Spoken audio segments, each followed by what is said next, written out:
Xin đón chào quý vị khách quý đến với Dòng chảy bất tận, chương trình biểu diễn nghệ thuật đặc biệt trong khuôn khổ Ngày Quốc gia Việt Nam tại Expo Dubai 2020. Ladies and gentlemen, warmly welcome you all to the art program of Internal Flow taking place on the Vietnam National Day on 30th December 2020 at Dubai World Expo 2020. Xin cho phép chúng tôi gửi lời chào trân trọng và lời cảm ơn đến tất cả quý vị khách quý khán giả đã đến tham dự Ngày Quốc gia Việt Nam và chương trình biểu diễn Dòng chảy bất tận hôm nay. May we send you our best regards and extend our sincere thanks to all of you for joining us here today.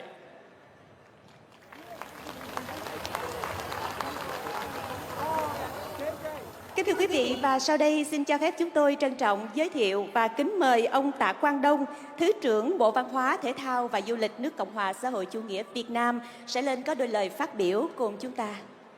And now, ladies and gentlemen, may we give you the Deputy Minister of Culture, Sport and Tourism of Vietnam, Mr. Tạ Quang Đông, and he's going to give us some of his speech. Thank you.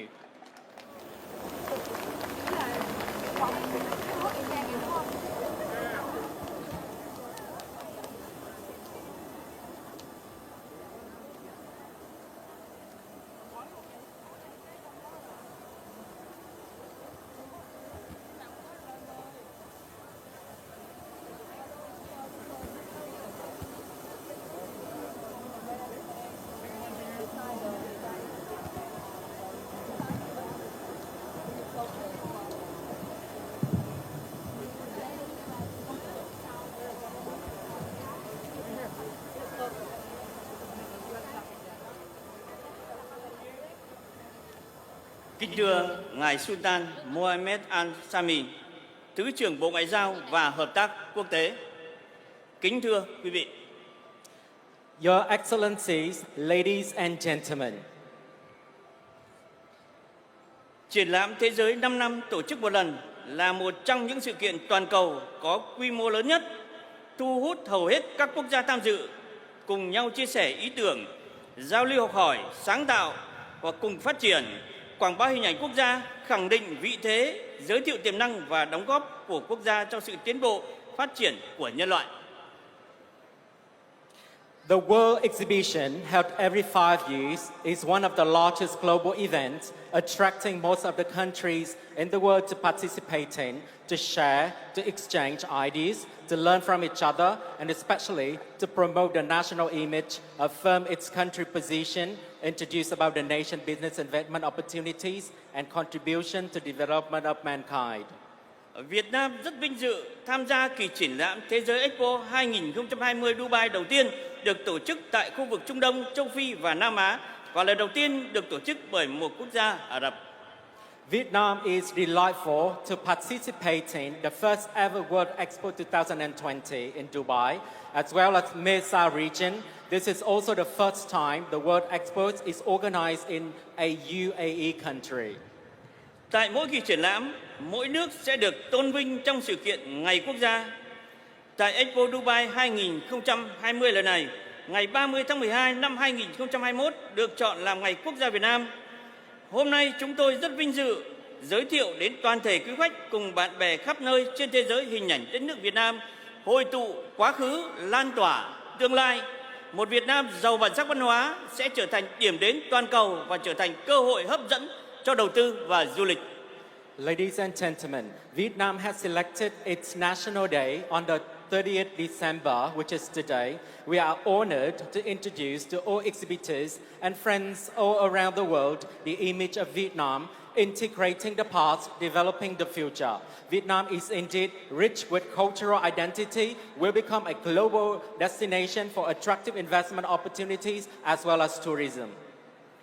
Trong khuôn khổ sự kiện quan trọng Ngày Quốc gia Việt Nam tại Expo Dubai 2020, chúng tôi trân trọng gửi đến quý vị và các bạn một chương trình nghệ thuật độc đáo và đặc sắc, kết hợp với trời thang thổ cẩm có chủ đề Dòng chảy bất tận, với mong muốn giới thiệu với thế giới một Việt Nam với nền văn hóa phong phú, đậm đà bản sắc dân tộc.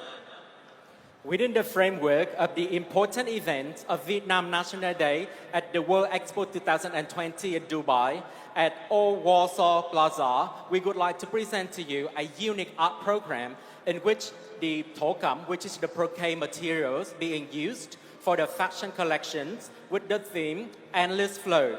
This is the aim to introduce to the world of Vietnam with a uniqueness, a rich culture imbued with national identity. Những tinh hoa văn hóa được hình thành, đúc kết qua hàng nghìn năm lịch sử. Các giá trị truyền thống, văn hóa tốt đẹp của cộng đồng 54 dân tộc sẽ tiếp tục được bảo tồn và phát huy là một tài sản tinh thần vô giá, một tài nguyên vô tận, là động lực cho sự phát triển bền vững của đất nước. The cultural quintessence formed and summarized over 54 ethnic groups will continue to be preserved and promoted. And this is a spiritual asset which is priceless, endless resource, and it is especially the driving force for the country's sustainable development. Trong dòng chảy, hơn 4.000 năm trước, chúng tôi mang đến triển lãm thế giới một câu chuyện truyền thuyết văn hóa dân gian về cội nguồn dân tộc con rồng cháu tiên của 54 dân tộc Việt anh em và giới thiệu các miền di sản văn hóa. In the flow of more than 4,000 years of history, we have brought to the world exhibition today a story, a folklore legend about national origin of the dragon and the descendants of the fairy of our 54 ethnic Vietnamese brothers, as well as introducing to all of our international friends about our diverse cultural heritage regions. Xin trân trọng giới thiệu cùng quý vị một Việt Nam giàu bản sắc dân tộc và không ngừng phát triển lớn mạnh từng ngày. In short, I am honored and proud to say Vietnam is indeed rich with national identity and has constantly been growing stronger day by day. Cảm ơn các bạn đã đến với chúng tôi, đất nước Việt Nam thân thiện và mến khách. I would personally thank you very much for you all coming here and witness our special event. This is a Vietnam National Day at Dubai World Expo 2020, and we look forward to having an opportunity to show you, our friends, our hospitable Vietnamese people and our beautiful country of Vietnam. Xin trân trọng cảm ơn. Thank you. Thank you so much.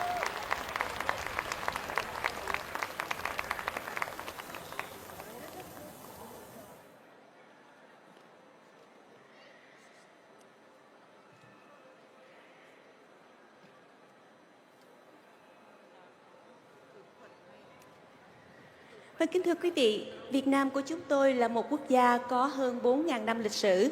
Trong suốt dòng chảy bất tận của hành trình xây dựng và phát triển đất nước, chúng tôi luôn tự hào về nòi giống rồng tiên và những nét văn hóa đặc biệt được tạo nên từ quá trình dựng nước và giữ nước. Ladies and gentlemen, our Vietnam is a country with more than 4,000 years of history. Throughout the endless journeys of building and developing the country, we are always proud of our origin legend of dragon and fairy race, especially our special cultural values created from generations to generations of the country. Dù qua bao nhiêu thăng trầm, những nét văn hóa độc đáo ấy không hề mất đi, mà vẫn cứ tiếp tục truyền từ thế hệ này sang thế hệ khác, như một gia tài quý giá mà cả dân tộc luôn nâng niu và trân trọng, bồi đắp để góp phần hình thành nên bản sắc văn hóa Việt Nam đẹp đẽ, rực rỡ mà lại rất bình dị và dịu dàng. Despite, through many changes over thousands of years, these unique cultural characteristics have never been lost or damaged.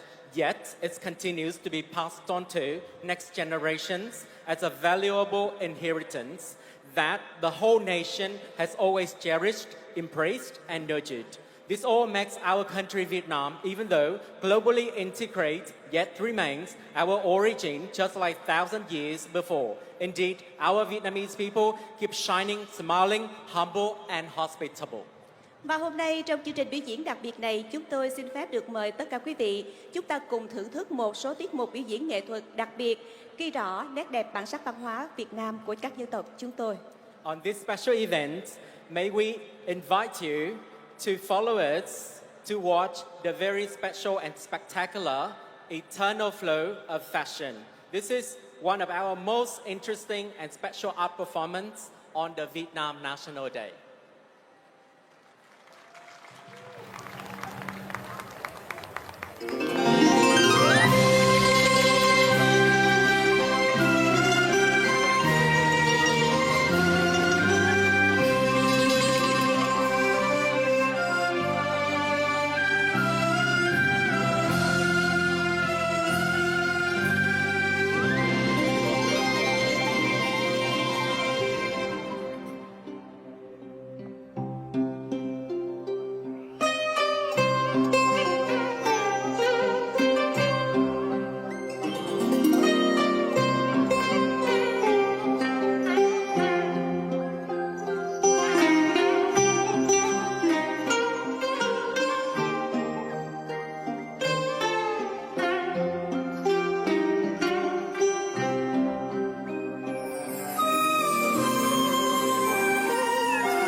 see on the stage now the image of lotus, a very popular flower in the East. And for Vietnamese people, the lotus flower is always an image of purity, nobility, the spirit of overcoming all difficulties, a symbol of Vietnamese spiritual and cultural values.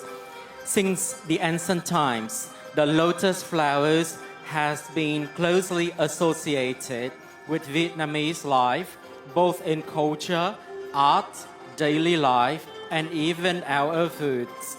In Vietnam, almost every region has lotus ponds. When in season, lotus flowers begin to blossom, contributing to the simple yet peaceful and scenic-looking picture of Vietnamese villages. The gentle and exquisite beauty of the lotus flowers easily captivate people's heart, and therefore, from the ancient time to present, lotus has entered many works of art.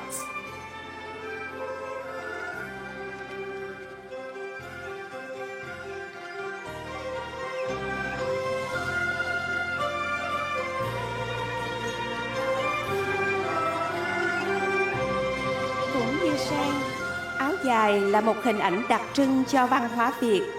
Từ rất lâu, hình ảnh với người phụ nữ cần mẫn bên những khung cưỡi trong các ngôi nhà Việt, biến những sợi tơ tằm óng ả thành những tấm lụa, để rồi từ đó hình thành nên những bộ trang phục đẹp đẽ, mang hơi thở của cuộc sống Việt, văn hóa Việt. Theo dòng chảy của thời gian, áo dài dần hình thành và trở thành một biểu tượng của văn hóa mặc của phụ nữ Việt. Và dường như cũng bởi do được hình thành trên dòng chảy của cuộc sống, thấm đẫm những triết lý về văn hóa và nhân sinh, nên áo dài đẹp nhất khi được thiết kế trên nền lụa tơ tằm, một chất liệu may mặc truyền thống của dân tộc. Besides our symbol of lotus, áo dài is also a distinguished image of Vietnamese culture. Long time ago, the image of women working diligently with looms in Vietnamese houses, turning shiny silk threads into silk fabrics, and from there, the breath forming beautiful costumes. The activity is just like the breath or the lifestyle of Vietnamese people, as well as Vietnamese culture. As time goes by, the áo dài had gradually become a symbol of Vietnamese women's fashion until today.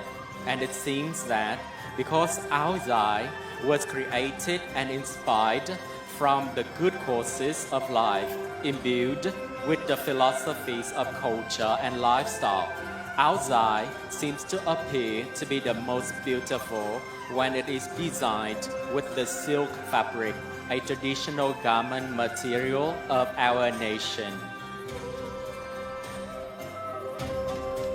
Kính thưa quý vị, chúng ta đang thưởng thức bộ sưu tập áo dài của nhà thiết kế trẻ Vũ Việt Hà. Những bộ áo dài trên chất liệu tơ tằm với những hình ảnh về các di sản thiên nhiên của Việt Nam được thêu thủ công tinh tế. Đó là cách mà nhà thiết kế muốn gửi gắm tình yêu, niềm tự hào về đất nước, đồng thời gửi lời chào mời đến bạn bè Nam Châu cùng đến với Việt Nam. Ladies and gentlemen, we are now watching the áo dài collection of Vũ Việt Hà designer. His áo dài are made of silk material with the image of Vietnamese UNESCO heritages, which are delicately hand-embroidered. That's the way the designer wants to convey his pride and love for the country. And at the same time, he wishes to send his good messages to friends from all over the world to come and experience our Vietnam.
ban, bài tâm là bài tâm che, nấu đi nấu chiên nghe chung đi ngay hết tâm mất rel, ăn quê, đang sang sang này, thì nó không có con sao hết tôi chết ăn quê vô, lên ngôi xe tôi chết tâm ban này vô, ô, một con sao tôi chết vô.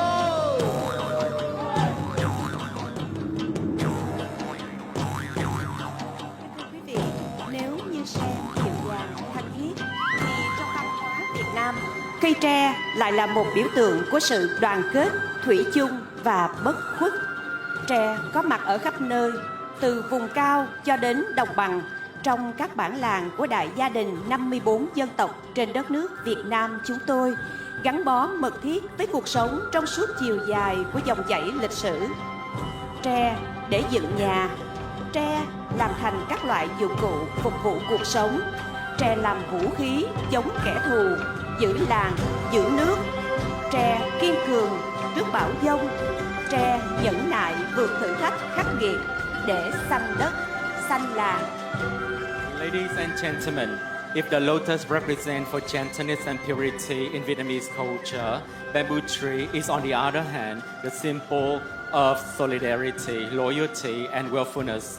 Bamboo is to present everywhere in Vietnam, from blank fields to highlands, from mountain to villages, of the great family of 54 ethnic groups in our country. Bamboo has closely associated with life throughout our history. Bamboo is used to build houses, to make useful tools and equipment for daily life. It was even used as a weapon against enemies in the past.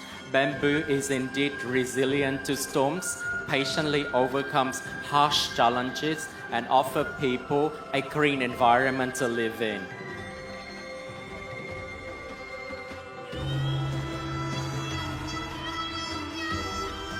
Hôm nay chúng tôi mang đến vũ điệu của tre, âm điệu của cồng chiên, những nhạc cụ có từ thuở xưa truyền lại, như những âm vang từ quá khứ đẹp đẽ mà ông cha chúng tôi để lại. Đó cũng là một gia sản quý giá trong gia tài văn hóa đồ sộ mà những thế hệ đi trước để lại cho con cháu các đời sau.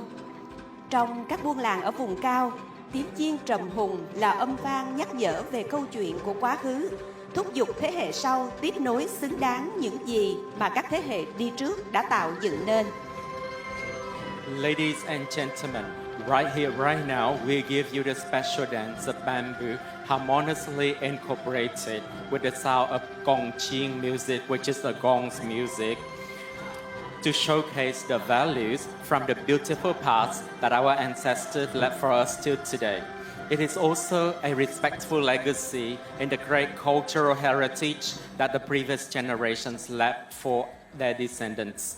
In the villages on the highlands, and the mighty gong chiên, which is gong music, is a resonant reminder of the story of the past, urging the next generation to follow, to sustain what has been created and preserved by our ancestors.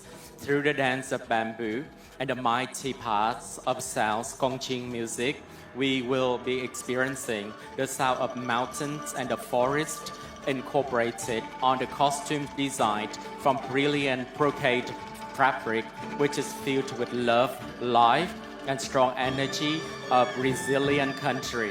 These costumes are designed by the fashion designer Diego Chula, a Spanish friend of ours. He has created his collection to show his love and compassion for Vietnamese brocade arts and Vietnamese cultures.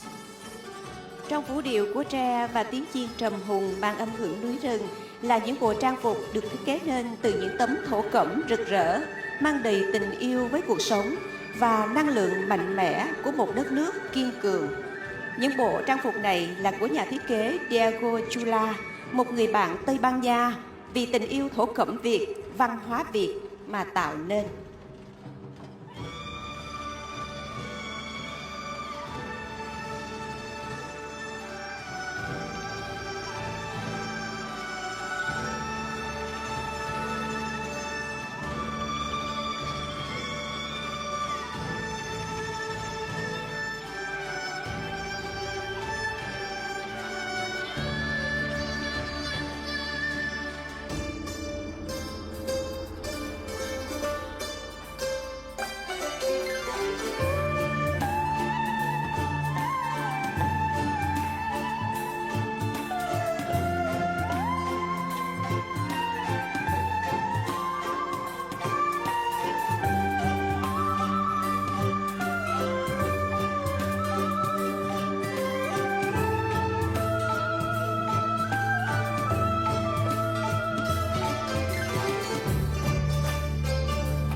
Thổ cẩm, một trong những gia tài quý giá mang tính truyền thống của các dân tộc Việt Nam, góp phần tạo nên sự đặc sắc của văn hóa Việt. Những tấm thổ cẩm rực rỡ từ khung cưỡi là kết tinh của nhiều giá trị văn hóa lâu đời. Đi vượt ra khỏi các ngôi nhà truyền thống, xuất hiện đường hoàng tại các không gian rộng lớn và hiện đại hơn. Đó là một cách mà những thế hệ đi sau giữ gìn và phát huy những giá trị văn hóa mà mình được thừa hưởng từ những người đi trước. Hội nhập nhưng không hòa tan, vươn ra thế giới nhưng vẫn giữ gìn bản sắc văn hóa. Đó là điều mà bao thế hệ người Việt luôn giữ trong lòng. Trong giai điệu âm nhạc truyền thống Việt đang là những thiết kế phá cách, bay bổng rất hiện đại trên một chất liệu rất truyền thống, thổ cẩm.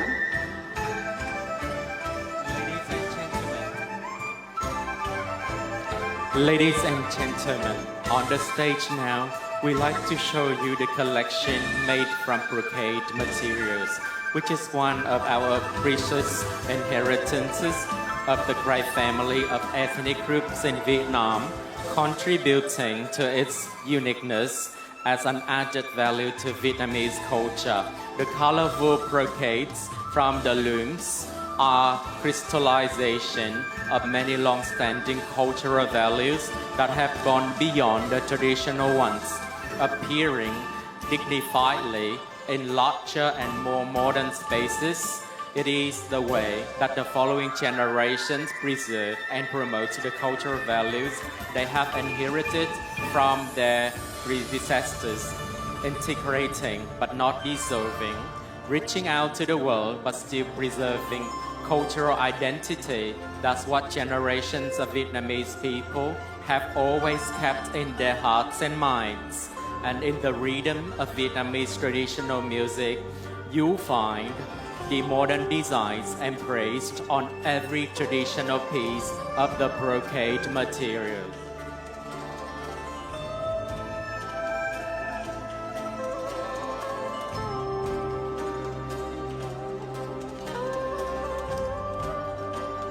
Được hình thành qua quá trình sinh hoạt, thay đổi và hoàn thiện dần theo tiến trình diễn biến xã hội. Cho đến nay, thổ cẩm đã là điểm nhấn đặc trưng trong bản đồ văn hóa Việt và đồng thời là di sản độc đáo, có giá trị của đồng bào các dân tộc, tích tụ từ văn hóa truyền thống của từng dân tộc. Ở đây, những sắc màu của thiên nhiên giao hòa cùng các giá trị tinh thần truyền đời qua nhiều thế hệ. Đó là biểu hiện tinh hoa văn hóa qua đôi tay của từng thế hệ phụ nữ trong các bản làng, từ đồng bằng đến rừng cao, núi thẳm. Và nay, Lý Quý Khánh, một nhà thiết kế trẻ của Việt Nam, đã khéo léo kết hợp những nét độc đáo của thổ cẩm Việt vào các bộ trang phục của mình. Nét phóng khoáng hiện đại của cuộc sống đương đại lẫn sự độc đáo của văn hóa truyền thống ẩn sâu trong từng hoa văn thổ cẩm như một thông điệp mà những người trẻ hiện nay muốn gửi gắm. Đó là bản sắc văn hóa truyền thống sẽ như dòng chảy bất tận, không bao giờ ngừng. Ladies and gentlemen, being created throughout the real life of people through changes and improvements due to times and different societies, brocade has been a unique highlight on Vietnamese cultural map, and at the same time, it is a unique heritage cultural value for ethnic minorities. Through the brocade, the colors of nature harmonize with spiritual values passed down through generations. It is the expression of cultural quintessence from the hands of each generation of women from the villages, the plains, to the high mountains and deep forests. And now, Lý Quý Khánh, a young Vietnamese designer, has skillfully incorporated the unique features of Thổ cẩm Việt, which is the brocade, into his collection. The liberal modern features of contemporary life and the uniqueness of traditional culture are hidden deep in each brocade pattern as a message that today's young people want to convey. That is, cultural identity, tradition will just be like an endless stream that never stops running.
Vâng, kính thưa quý vị, màn biểu diễn vừa rồi đã khép lại chương trình biểu diễn nghệ thuật đặc biệt Dòng chảy bất tận, giới thiệu những nét văn hóa độc đáo của Việt Nam tại Ngày Quốc gia Việt Nam tại Expo Dubai 2020. Ladies and gentlemen, you have just watched the final performance of the art performance program Endless Flow, introducing Vietnamese diverse culture at Dubai Expo 2020. Kính thưa quý vị, tiếp theo đây, vào lúc 18 giờ trên mái vòm này, chúng tôi xin giới thiệu đến quý vị những hình ảnh về một câu chuyện rất đặc biệt về nguồn gốc cội nguồn của dân tộc Việt Nam chúng tôi và những danh lam thắng cảnh của Việt Nam. And ladies and gentlemen, today at this place at 6 p.m., we'd like to invite you to continue watching the images of Vietnam traditions, cultures, and the beautiful nature that we are given and that we always cherish, which all will be displayed at this place at Dubai World Expo 2020. Xin cho phép chúng tôi trân trọng cảm ơn những tình cảm mà tất cả quý vị đã dành cho chương trình biểu diễn ngày hôm nay của chúng tôi, cũng như dành cho những nét văn hóa Việt Nam. Please allow us to extend our sincere thanks for your support, your love that you have for our artists, for our performers, and especially for our country, Vietnam. Hẹn gặp một ngày tại Việt Nam. Và kính thưa quý vị, ngày hôm nay chúng ta đã ở những thời điểm cuối cùng của năm 2020. Xin cho phép chúng tôi gửi đến tất cả quý vị lời chúc cho một năm mới, năm 2022 thật hạnh phúc, bình an và nhiều sức khỏe. Xin trân trọng gửi lời cảm ơn một lần nữa đến tất cả quý vị. So ladies and gentlemen, today is the 30th December already and tomorrow is a countdown that are waiting to start the new year 2022. May we send you the best wishes for the new year of 2022. All the best wishes to you and your family. Thank you so much once again, and we look forward to welcoming you in Vietnam.